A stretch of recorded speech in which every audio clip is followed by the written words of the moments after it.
Welcome and thank you for tuning in to the Shining Scholar Education Podcast, where we talk about secondary English and language arts tips, strategies, and resources. We'll also share the ups and downs in the wonderful world of teaching. I'm your host, Charlie, and I'm a teacher creator here with Shining Scholar Education. We hope you enjoy the show. Hello again, my friends, and thank you for tuning into this episode of the podcast. I was looking around the TPT Sellers Forum, the Sellers Forum on Teacherspayteachers, and I came across several posts recently asking about how to deal with bad reviews and negative feedback, and I wanted to make an episode specifically for those sellers.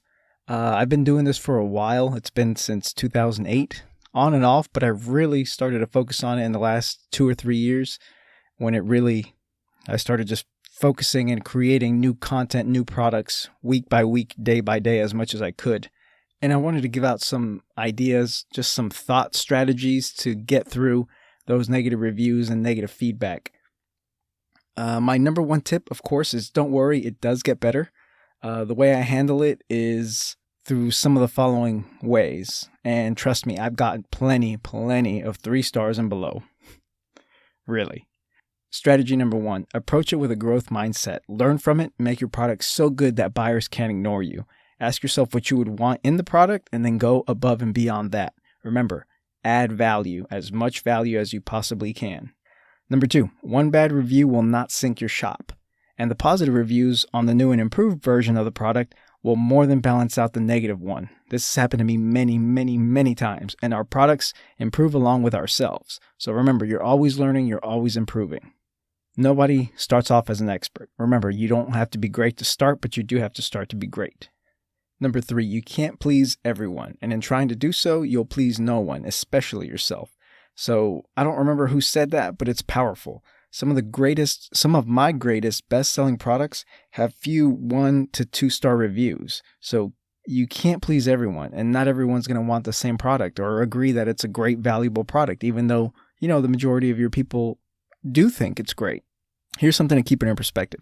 Keep in mind that if you search Beethoven symphonies on YouTube, many of them have thumbs down. Now, I am in no way comparing myself to the genius of Beethoven, but I'm trying to say that if he gets hated on, us normies should expect it, right? And that brings me to my next point. Number 4, be open to constructive criticism so we can learn and improve, but don't worry about the people that don't like you or your product or your service or whatever. You're not looking for them. You're looking for the people that are on the same wavelength that you are, your tribe. And number 5, remember, you don't have to be great to start, but you do have to start to be great. And that's Zig Ziglar. I tell myself this every time I felt like giving up, and it always helps. So I hope this helps. Feel free to reach out to me on any social media, anything like that. I love talking shop. And some of you might have noticed we don't always have guest interviews on this podcast. The reason being is we don't want to waste your time. We don't want to have interviews just for the sake of having them. We promise to only have them when they're relevant and they provide value to you, our listeners.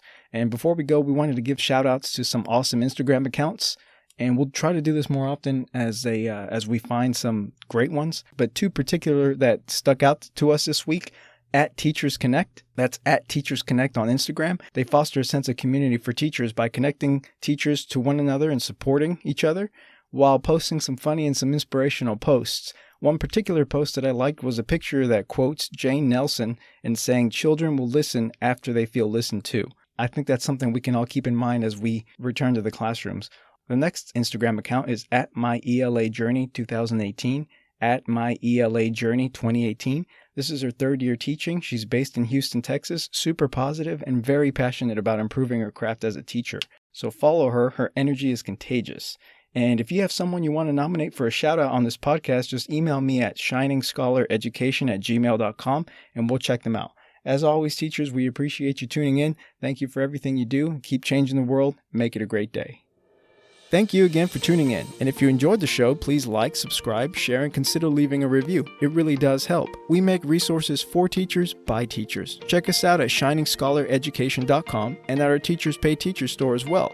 We'd love to hear from you, so email us at shiningscholareducation@gmail.com to share any questions or topics you'd like on the show. Thank you for all you do, teachers, and keep changing the world.